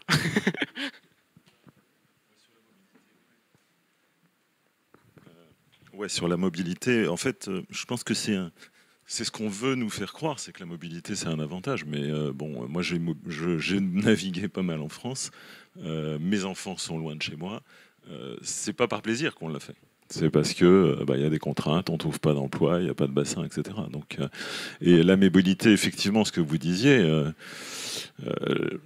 on sait qui se trouve à Neuilly et Auteuil. Si vous regardez les grandes fortunes françaises, vous verrez, c'est un petit village. D'ailleurs, il y avait la spécialiste du ghetto en question qui est passée hier dans une des conférences, Poinçon-Charlot. Donc, eux ne sont pas du tout mobiles, à part avec leur jet, mais ils ont un domicile quand même au bon endroit en France. Et voilà, on est assez surpris quand on regarde la concentration des noms et des fortunes à Neuilly. C'est assez impressionnant. Peut-être pour réagir, vous avez complètement raison sur cette injonction à la mobilité à déconstruire. Ceci dit, moi j'encourage mes étudiants aussi à voyager d'une certaine manière. En tout cas pour aller à la rencontre de l'altérité pour ensuite pouvoir nourrir des projets territoriaux. Voilà, c'est un peu la pensée de Glissant, se métisser et s'enraciner. C'est les deux qu'il nous faut, je crois. C'est un couple qui n'est pas évident à penser, je l'entends, mais c'est le seul couple qui crée de véritables équilibres, je crois. Ouais, voilà. Et du coup, ça aussi, c'est un point de vigilance, entre guillemets, qu'il faut avoir, je crois, dans les milieux écolos, quoi. Des injonctions créer des murs envers l'altérité. Or, altérité et écologie sont synonymes. Retrouver le goût de l'autre, humain comme non humain, est ce qui permet de sauver le vivant, de créer des nouvelles solidarités. Exemple, l'injonction à plus prendre l'avion, que je comprends tout à fait d'un point de vue du bilan carbone. Comment on va dire aux Sénégalais qui travaillent aux usines de Flins-sur-Seine, maintenant pour aller voir la mama au pays, tu vas faire 3 semaines de bateau aller, 3 semaines de bateau retour. Il va dire, je peux pas, j'ai que 5 semaines de vacances par an, quoi. Voilà. Or, le fait qu'il y ait des Sénégalais chez nous, c'est une immense chance pour créoliser la France, quoi. Voilà. Donc, il faut faire attention à bien cultiver ce couple, je pense, altérité et fixité, métissage et fixité. Voilà. Ça me fait penser... pardon, je vais un petit peu plus loin sur cette pensée, ça va vous paraître théorique, mais c'est très important. Tout à l'heure, je vous disais que décentralisation et vivant sont des causes très liées. Tout simplement parce que dans le vivant, il n'y a pas de centre. Tout est centre. Et quand on crée du métissage, c'est pareil, au fond. Il n'y a plus une culture prédominante, il y a plus... Tout est hybridité. Et c'est cette hybridité qui fait norme. Et une des meilleures manières de s'y projeter, c'est dans les marchés africains. Quand je suis à Bobo-Dioulasso, donc la deuxième ville du Burkina Faso où j'habite là-bas, le marché central, c'est quelque chose d'incroyable. Il n'y a pas de centre dans ce marché central. Il n'y a pas une boutique qui est plus prestigieuse qu'une autre. C'est fabriqué d'une certaine manière qu'il n'y a pas de centralité, en fait. Chaque commerce est une centralité, avec sa petite devanture et son arrière-boutique. Et d'ailleurs, le geste dans les marchés africains, c'est tout faire, autant pour le client que pour le commerçant, de traverser la devanture et aller dans l'arrière-boutique, quoi. Parce que c'est là où se font les négociations, c'est là où se fait la vente, c'est là où on sort les plus beaux produits. Bon, voilà. Et pour autant, ce qui peut paraître bordélique dans un marché africain est en fait très normé, très très normé. Mais ce qui fait la norme, c'est pas un pouvoir centralisé, c'est une multitude de rationalités qui émergent des cultures, qui émergent de l'histoire, qui émergent d'une manière de vivre ensemble, qui guident ces usages du marché, qui fait que tout est bien régulé au fond. Il n'y a pas de centre, et pourtant tout y est harmonieux. Ça fait du bruit, je l'entends, mais tout y est harmonieux. Ça montre à quel point, en fait, on nous fait croire que, au nom de la performance, au nom de l'unité, ils font une centralité. Il y a plein d'exemples historiques qui montrent que non. À l'image des empires médiévaux ouest-africains, les Aoussa et les Mossi, c'était des cités-États. Chaque cité-État était jaloux du pouvoir de l'autre, donc ils ne se sont jamais retrouvés derrière un chef central. Et pourtant, ils cultivaient une unité politique et culturelle qui a fait trembler les plus grands empires. L'empire du Mali, l'empire du Shanghai, qui n'a jamais réussi à défaire la cavalerie Mossi, qui n'avait pas de chef officiel. Voilà. C'est une belle leçon d'histoire, je trouve. Une belle leçon au jacobinisme français.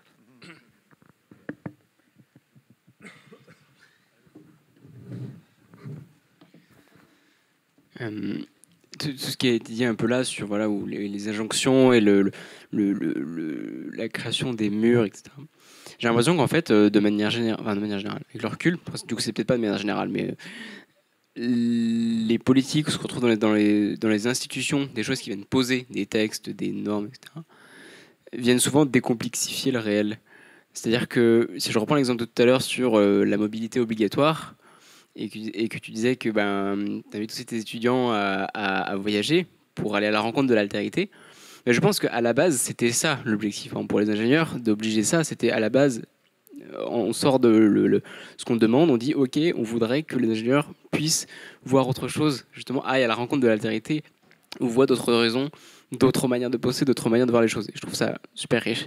Mais finalement, comment ça se matérialise? Par une injonction qui dit qu'il faut faire de la mobilité. Et finalement, la mobilité, ça rejoint à ce que tu disais tout à l'heure, c'est comme machin qui est avec son jet et qui en fait n'est pas du tout mobile. En soi, il va juste à un autre endroit géographique, mais dans son même milieu, finalement, dans le même écosystème, etc. Et donc ça crée rien de mobilité. Et moi, ce que je vois chez les étudiants, c'est... Ça dépend, mais globalement, beaucoup la même chose. C'est qu'on va aller dans le lieu du pays avec l'université qui est un partenaire et donc qui est dans les mêmes trucs, qui enseigne les mêmes choses, qui fait... Enfin, ok, la culture autour n'est pas la même, on va quand même voir des choses, mais on va être baigné dans ce globalement même milieu. Et du coup, pour moi, on a perdu l'objectif de départ qui était de, effectivement, aller à la rencontre de l'altérité. Je me dis, mais du coup... Est-ce que toutes les institutions et les politiques qu'on pose feraient pas toujours ça, malgré eux, de décomplexifier la réalité et ce qu'on aurait aimé amener? Voilà, c'est une petite interrogation. C'est sûr. En fait, on a tendance à projeter sur l'autre ce qu'on voudrait qu'il soit, en fait. Ouais, tout simplement. Et c'est ça qui demande d'être déstructuré. Ça demande des outils intellectuels très forts, y compris dans la manière dont on s'est construit nous-mêmes, pour savoir ce que l'autre projette sur nous. Il y a un triangle des identités qui aide beaucoup, je trouve. C'est pour ça qu'il a été théorisé par un sociologue qui s'appelle Christophe Dubois. Faut imaginer la construction de nos identités comme un triangle. Imaginez un triangle dans vos têtes avec 3 sommets, chaque sommet correspondant à une partie de notre... correspondant à une manière dont on négocie notre identité. Le premier de ces sommets, c'est le milieu duquel on vient. Notre sexe de naissance, le territoire dans lequel on est, famille catholique ou musulmane, bourgeoise ou ouvrière, etc. Ça va codifier des premières choses. Deuxième sommet, ce qu'on a envie de construire pour notre propre vie. Je veux reprendre la ferme des parents, je vais tout faire pour reprendre la ferme des parents. Je veux devenir avocat, je vais tout faire pour devenir avocat. Ce qu'on a envie de devenir peut être en continuité avec le milieu duquel on vient, comme en rupture, au point qu'on peut choisir aujourd'hui de changer de sexe, et on juge que c'est plus émancipateur pour nous de changer de sexe. Et puis un troisième sommet, qui est super intéressant et qu'on a tendance à oublier, qui est ce que la société attend de nous, et qui joue sur la manière dont on se construit nous-mêmes. Être avocat en société charrie des symboles, charrie des codes, qui fait que l'autre va nous percevoir d'une certaine manière, qui va influencer nos propres pratiques par effet de réciprocité. On le voit toujours entre ces trois sommets, dans la manière de construire nos parcours de vie. Et moi, j'aime beaucoup ce triangle parce qu'il veut dire qu'au moins aux 2/3, le milieu duquel on vient et ce que la société attend de nous, nos identités sont relationnelles, dépendent des rencontres, dépendent de la couleur de la terre dans laquelle on a grandi, dépendent de tout ça.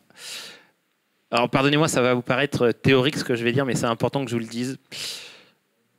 Quand je dis relationnel, je ne dis pas déterminé. C'est deux choses différentes. Déterminé, c'est tu nais homme ouvrier, donc forcément tu seras comme ça dans ta vie. Déterminé, c'est ce qu'on entendait comme en France 5 quand j'étais gosse, les voix off, les Maasai se lèvent à 6 h du matin. Les Maasai, c'est 800 000 personnes entre le Kenya et la Tanzanie. Moi, j'aimerais bien savoir à quelle heure se lèvent les Parisiens. Il y a des trajectoires de vie extrêmement plurielles aussi. Bien sûr, ils viennent d'un certain milieu qui les influence, mais pas que. Voilà. Et donc reconnaître cette diversité individuelle également sur les peuples d'ailleurs, ça aussi c'est une sacrée transformation et ça demande aussi de déstructurer l'histoire de l'anthropologie elle-même qui a mis les peuples sous cloche pendant une grande partie de son histoire. L'anthropologie, j'entends quoi.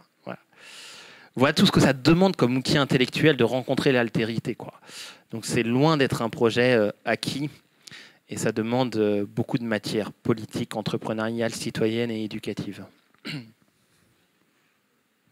Alors moi, je me permets de rebondir là, sur ce que tu viens de dire. Ça demande beaucoup de matériel. Alors concrètement, qu'est-ce qu'il faudrait faire? Non, parce que le projet, il est ambitieux, il est séduisant. Alors maintenant, c'est comment on fait? C'est pas une question piège, hein, mais je pense non, mais que tu as raison. Et, déjà, la première chose, c'est qu'il n'y a pas de recette toute faite. Et en fonction du territoire dans lequel on est, on ne fait pas de la même façon. Et puis ensuite, je pense, faut cultiver le lien à l'altérité des structures toujours des acquis, en fait. Et c'est ça qu'il nous faut cultiver. Ça passe par la lecture, ça passe par la rencontre, ça passe par le métissage, comme je le disais tout à l'heure. Ça passe par le récit. Avoir une fabrique des imaginaires qui rend enfin justice à la diversité. Vous savez, il y a des leviers politiques très concrets qu'on peut mobiliser pour ça. L'exception culturelle française, par exemple, qui est cette taxe qu'on paye quand on va voir Avatar sur notre ticket de cinéma, quand on va voir Avatar ou le dernier Marvel et qui est reversé au cinéma français. Au lieu de financer le prochain Pierre Ninet qui n'a pas du tout besoin de la taxe sur l'exception française pour remplir les salles, on pourrait financer du cinéma régional, par exemple. Voilà. Les outils sont là, on les matérialise jamais, en fait. Et c'est ça qui est frustrant, d'une certaine manière.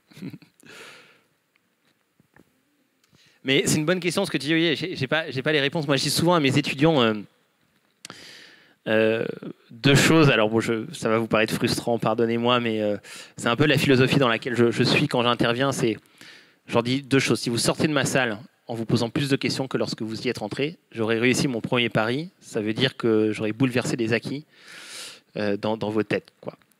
Et la deuxième chose, c'est que je leur dis, peu importe votre métier, peu importe le territoire dans lequel vous allez évoluer, si vous avez envie de expérimenter la relation, alors j'aurais réussi mon deuxième pari. Voilà.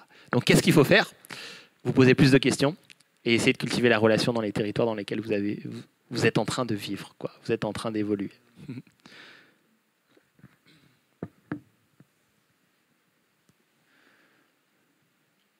N'hésitez pas, je suis là pour ça.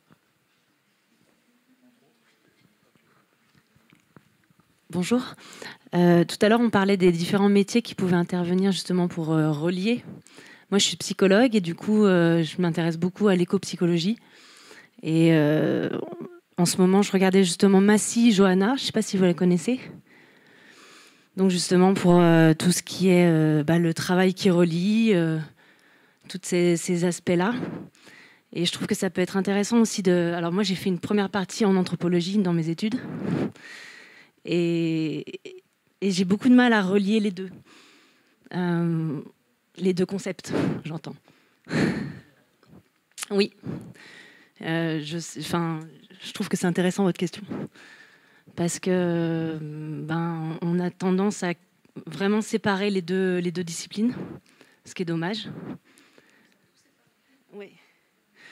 Donc voilà, c'était plutôt une question, effectivement, l'habitat participatif, où justement on peut penser par le travail participatif, on peut penser une terre où justement on part de comment là où on habite s'est constitué, et on part de ça. Et on travaille ensemble, et on travaille à justement à mettre des règles communes, à travailler ensemble. Voilà, je pense qu'il y a quelque chose à construire, mais j'ai pas encore de... C'est des brimes de réflexion. Non, bah, vous avez tout à fait raison. En fait, les sciences sont à la lumière de notre monde sociétal, un monde compartimenté, un monde classé, un monde cloisonné. Et c'est des ponts qu'il faut recréer aussi entre tout ça. Vous savez, dans ma propre discipline, pour vous montrer à quel point c'est allé loin, histoire et géographie ne dialoguent plus. Pourtant, l'une des premières hypothèses de la géographie culturelle, c'est de se dire qu'un territoire est toujours le produit de son historicité. Et pour comprendre les manières d'y vivre aujourd'hui, il faut remonter un peu les pages de l'histoire. Pourtant, c'est complètement déconnecté. Et pire, on a déconnecté la géographie physique de la géographie humaine. C'est montrer à quel point au sein d'un courant, en fait, tout est également divisé, quoi. Et ceux qui essayent de recréer des ponts se prennent des coups en permanence, quoi, se font rouler un peu dessus. Et quand on amène du conte et de la poésie comme moi, je peux vous dire qu'on est un peu, on est un peu marginalisé. Mais c'est pas grave, on y croit et on continue. Peut-être une petite référence. Armand Frémont, la région Espace Vécu. Alors Armand Frémont était un géographe, mais de la géographie culturelle, qui est elle-même très proche de l'anthropologie. Et pour comprendre les manières de faire territoire, il a couplé du coup géographie culturelle et psychologie, du berceau à la mort. Donc les représentations qu'on avait de la naissance, qu'on avait de l'âge adulte, qu'on avait de la mort, et comment tout cela guidait nos manières d'habiter. Voilà, il a composé les deux savoirs pour émettre la théorie de l'espace vécu. La fin de son livre, c'est de se dire tout simplement l'échelle de vie de l'humain, l'échelle de l'émancipation. C'est ce qu'il appelait à l'époque la région, qui n'a rien à voir avec les régions administratives telles qu'on les connaît aujourd'hui, mais qui est plutôt voilà, l'échelle de la relation quotidienne telle que j'exprimais tout à l'heure. Oui, moi, c'est pas vraiment une question, c'est aussi une réaction à ce que vous venez de dire. Dans mes études, j'ai toujours eu beaucoup d'intérêts différents, et quand j'ai choisi l'anthropologie parce que le point commun entre tous mes intérêts a toujours été l'humain. Donc je faisais du jardinage parce que j'aimais l'humain et que j'aimais la beauté et ce que ça créait autour de moi, dans ma famille, chez mes amis, etc. Je faisais de la biologie aussi parce que je m'intéressais aux maladies. Pourquoi est-ce qu'on tombe malade? Pourquoi est-ce qu'on a le cancer, etc. Donc plein de choses comme ça. Et donc dans mes études, j'ai été très déçue de voir qu'en fait, cette ouverture que j'avais pressentie, parce que l'anthropologie, c'est la science de l'homme, donc on peut faire absolument toutes les anthropologies qu'on veut.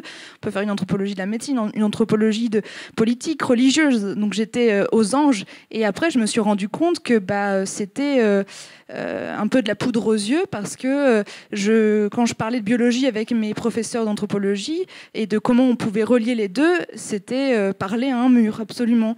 Et donc, par exemple, je m'intéressais un peu aux sciences cognitives, et c'est très dur de trouver un livre d'anthropologie qui s'intéressait aussi, qui mettait en lumière le lien entre culture, comment notre culture va modeler notre cerveau, en fait, nos neurones, et comment du coup cette constitution neuronale va ensuite influencer notre culture. Tout est en relation.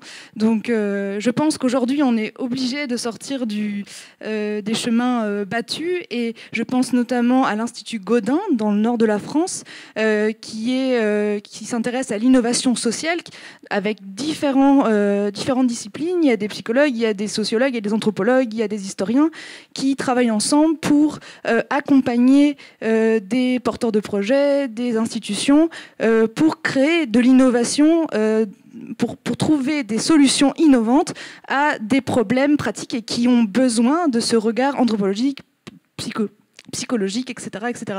Donc voilà, on est obligé de sortir de l'université, on est obligé de sortir un peu des institutions, même si on est toujours en lien. Et en fait, je pense que vous êtes un pied dans l'université, vous êtes un pied aussi au Burkina Faso, avec des gens qui sont sur le terrain.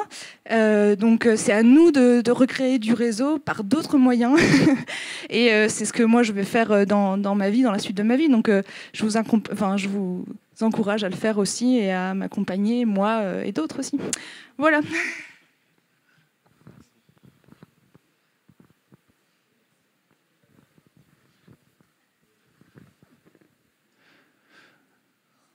N'hésitez pas. Bon, s'il n'y a pas de questions, moi je m'en permets une réflexion aussi par rapport au début de l'intervention, avec comment on va appeler ça, la dégradation de l'altérité, le morcellement des territoires. Vous disiez que c'est apparu quasiment au début de la révolution industrielle, non? C'est la mise en compétition des territoires. Oui, ouais, c'est ça. Ouais.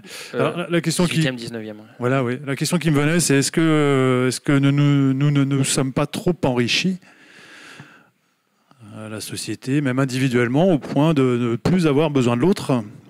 Finalement, on peut se passer des autres quand on a une richesse, quelle qu'elle soit, surtout matérielle. On a peut-être moins besoin de cette altérité, moins besoin de l'autre. Donc, finalement, est-ce que cet enrichissement ne serait pas une des causes, j'entends bien pas toutes, de la dégradation de ce lien? En tout cas, on pense qu'on a moins besoin de l'autre, oubliant que ce que nous avons de commun avec le non-humain, c'est que nous sommes des êtres vulnérables. Et pour lutter contre cette vulnérabilité, on a besoin d'être composé de relations, à commencer par les arbres qui nous donnent l'oxygène qu'on respire, les bactéries de notre corps qui nous aident à digérer, tel ou tel professeur, parent qui nous inspire. Sur le modèle économique, en fait, je ne sais pas si on s'est trop enrichi. Je pense qu'on s'est enrichi autour d'une codification qui crée beaucoup de malheur. Car ce qui caractérise le capitalisme, comme disait Orwell, c'est donner un prix à tout et de la valeur à rien. On transforme en fait les valeurs sociales, culturelles d'une société, on leur donne un prix, quoi. Et en leur donnant un prix, ça veut dire qu'on les rend interchangeables, ces valeurs. C'est ça le grand malheur du capitalisme. Je vais vous donner Descola utilise un exemple là, dans son dernier livre. Il a un rouge-gorge chez lui avec qui il s'est lié d'amitié, quoi. Le capitaliste donne un prix à ce rouge-gorge ou lui dit que ce rouge-gorge peut être remplacé par n'importe quel autre rouge-gorge, quoi. Limitant, du coup, mettant complètement en invisibilité la relation unique qu'il a entretenue avec un rouge-gorge particulier qui a également son individualité. Je vais vous donner un autre exemple que je trouve très beau, qui s'est passé également au Burkina Faso.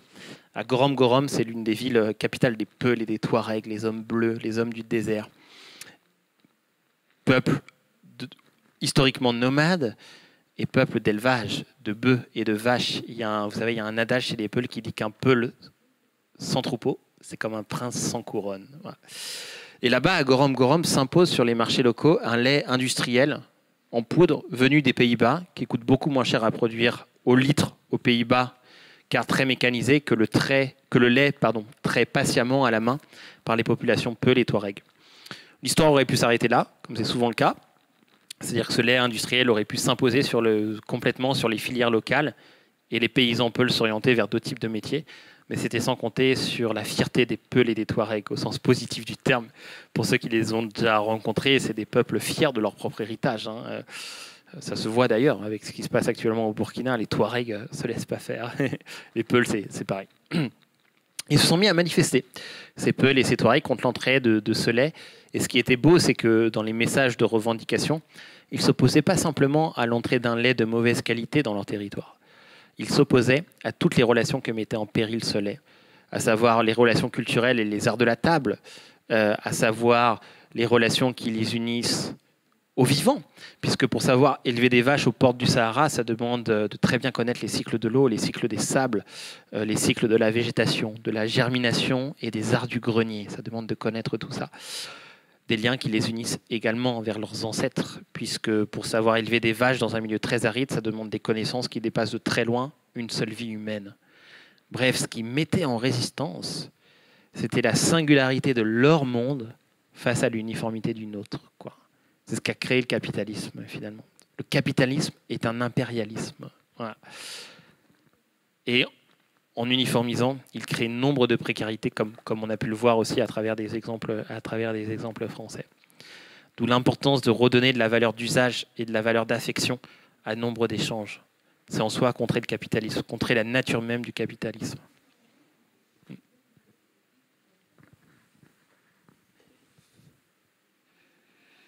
Vous n'avez plus de questions ou de remarques? N'hésitez pas. Si.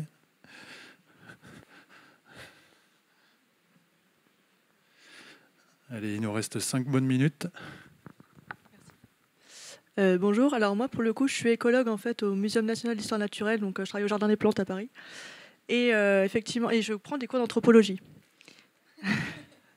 Et en fait, ce que je vois effectivement, c'est que en fait, ça fait très longtemps effectivement que les sciences sont séparées, la science de l'homme, la science de la nature, mais que de plus en plus, il y a quand même des courants en fait qui se mettent en place. Il y a des formations qui se passent, par exemple, justement au muséum avec des écoles d'anthropologie qui se mettent en place. Il y a aussi des unités mixtes qui se développent. Alors, je pense à Toulouse, je pense à Paris, bien sûr, il y en a beaucoup. Et aussi d'un point de vue plus écologue, il y en a de plus en plus aussi qui cherchent à remettre justement l'homme un peu dans toutes ses réflexions, toutes les relations qu'on peut avoir. Et alors c'est pas là aussi c'est des choses ces initiatives qui sont très très récentes, donc en fait il y en a pas tant que ça et il faut qu'elles se développent, et je pense justement que il faut y aller quoi, il faut essayer de faire du lien, il faut essayer de rencontrer les autres, de faire des formations, justement de recréer du lien entre les deux disciplines en tout cas.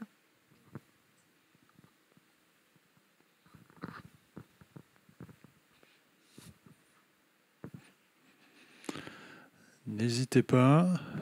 Bon. Si tu veux peut-être donner un mot de conclusion, alors, parce qu'on va... Conclusion, non, ce serait présomptueux de conclure, mais 3 petits points.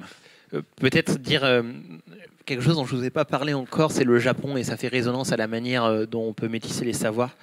Le Japon suit une trajectoire passionnante, ça vaut le coup de suivre de près les évolutions de l'archipel, car je crois que ça peut guider en partie les mondes contemporains. Comment s'est inventé le Japon? Bon, vous savez, guerre féodale très forte jusqu'à l'union derrière le shogunat Tokugawa qui ouvre l'ère Edo, une ère des arts. Voilà, Hokusai démarre de là, jusqu'à la restauration Meiji. L'empereur reprend le pouvoir, s'opposant à la politique de shogunat, qui était une politique qui refermait beaucoup de l'archipel sur lui-même. Et ce faisant, l'empereur, notamment guidé par les industries américaines, réforme les classes, c'est la fameuse fin des samouraïs, et se met à industrialiser le pays à marche forcée. Ça va durer plus ou moins jusqu'à finalement les années 90. Il y a eu bien sûr un tremblement lors de la Seconde Guerre mondiale où le Japon a osé rentrer en guerre contre le monde entier. L'archipel a beaucoup souffert suite à ça, vous connaissez bien sûr l'histoire. Et en 90, qu'est-ce qu'il arrive ? Je vous passe les détails, mais cette épopée industrielle, cette épopée très financiarisée a créé une bulle qui a complètement explosé au point que le Japon est rentré dans une décennie de crise économique qu'on a appelée la décennie perdue, au point que l'archipel s'est fait doubler par son ancienne colonie, la Corée du Sud. C'est comme si la France se faisait doubler d'un point de vue économique par le Burkina Faso. Ce qui, moi, ne me dérangerait pas du tout, mais vous voyez à quel point ça peut être un choc culturel, pour le coup, pour les Japonais eux-mêmes, quoi. Et ça a fait émerger toute une classe d'intellectuels et d'art et d'artistes, c'est là où je voulais en venir, qui reviennent sur une critique des grandes évolutions du Japon et sur une manière de reconnecter traditions, notamment les traditions liées au shintoïsme et la modernité auquel le Japon est attaché. Le cinéma de Miyazaki, en tout cas le cinéma de Miyazaki deuxième génération, émerge de là, de la crise des années 90. Le Japon se cherche, veut trouver une troisième voie, en fait, entre le temps des samouraïs et le tout moderne, le tout industriel qui a créé la rupture des années 90. Et le Japon est toujours dans cette recherche-là. Mais du coup, émergent des intellectuels, des philosophes, des artistes à l'image de Miyazaki, incroyables, qui métissent comme ça énormément les savoirs. Je suis en train de lire un bouquin, par exemple, d'un penseur japonais qui s'appelle, le titre est magnifique, « La forêt amante de la mer ». Voilà. Il explique comment il faut métisser aussi La forêt amante de la mer. Titre est magnifique. C'est un ostréiculteur philosophe qui l'a écrit et qui montre au fond que la qualité de ces huîtres dépend de la qualité des forêts en amont. Voilà. Et pour tout ça, il puise aussi dans les connaissances shintoïstes pour sensibiliser un peu les gens à tout ça, scientifiques et shintoïstes. Alors le Japon est toujours un pays très pollué, un pays relativement fermé sur lui-même. Voilà, les politiques migratoires sont très sévères au Japon, mais ce qui est sûr, c'est que le Japon a commencé sa métamorphose intellectuelle de la troisième voie, entre le tout tradition et le tout modernité, ce que la France n'a, à mon sens, pas du tout commencé à faire, en tout cas dans la fabrique des imaginaires contemporains, quoi. Voilà. C'est pour ça que le Japon est inspirant à regarder, et ça pourrait bien nous inspirer aussi dans les mondes français, quoi. Allez, une dernière question. C'est juste pour embêter Damien. Salut. Je m'inscris en faux. Non, c'est pas ça. Mais c'est l'opportunité d'ouvrir peut-être cet espace que j'ai déjà ouvert à l'occasion d'autres conférences avec Laure Louanat et Alexandre et Arthur Keller. C'est que peut-être qu'il y a quelque chose qui est en train de se passer en ce moment en termes d'imaginaire, puisqu'au niveau des institutions en France, c'est les prémices, on va dire ça comme ça, quelque chose de nouveau, puisqu'ils sont en train de lancer un appel à commun. Je t'en ai peut-être parlé, hein, tu es au courant. Un appel à commun. Je ne sais pas si vous vous rendez compte, dans ceux qui sont architectes ou autres entreprises, on parle toujours d'appel à projet, d'appel à appel d'offres, etc. Et là, c'est un appel à commun. C'est-à-dire que ce sont des personnes qui vont se retrouver ensemble pour répondre à quelque chose qu'on ne sait pas encore, d'ailleurs, hein, que ce soit au niveau territorial. Alors, bien entendu, c'est en relation avec, puisqu'on en parle tous les jours et de partout, et même ici, la transition écologique, la transition énergétique, mais où des personnes vont œuvrer ensemble sur un thème qui va émerger de quelque chose, enfin, qui va émerger de différentes propositions et on ne sait pas trop encore ce que c'est. Donc, pour ça, pour dire que, voilà, peut-être qui sait, quelque chose qui est en train de se passer.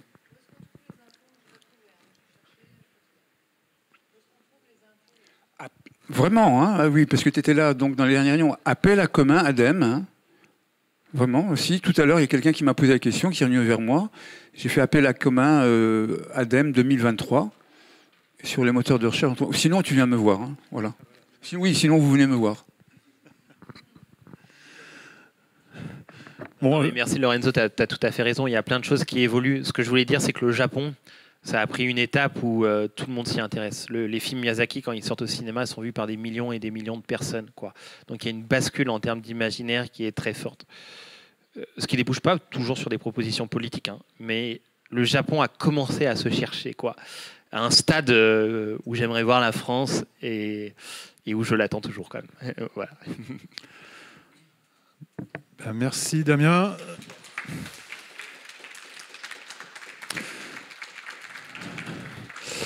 Alors tu dédicaces ton livre, enfin tu peux, pour les personnes le souhaitant, dédicacer ton livre. Et ton livre est à disposition à la sortie de la salle, juste en face. Alors merci à toutes et tous pour votre présence. Et à bientôt sur le salon.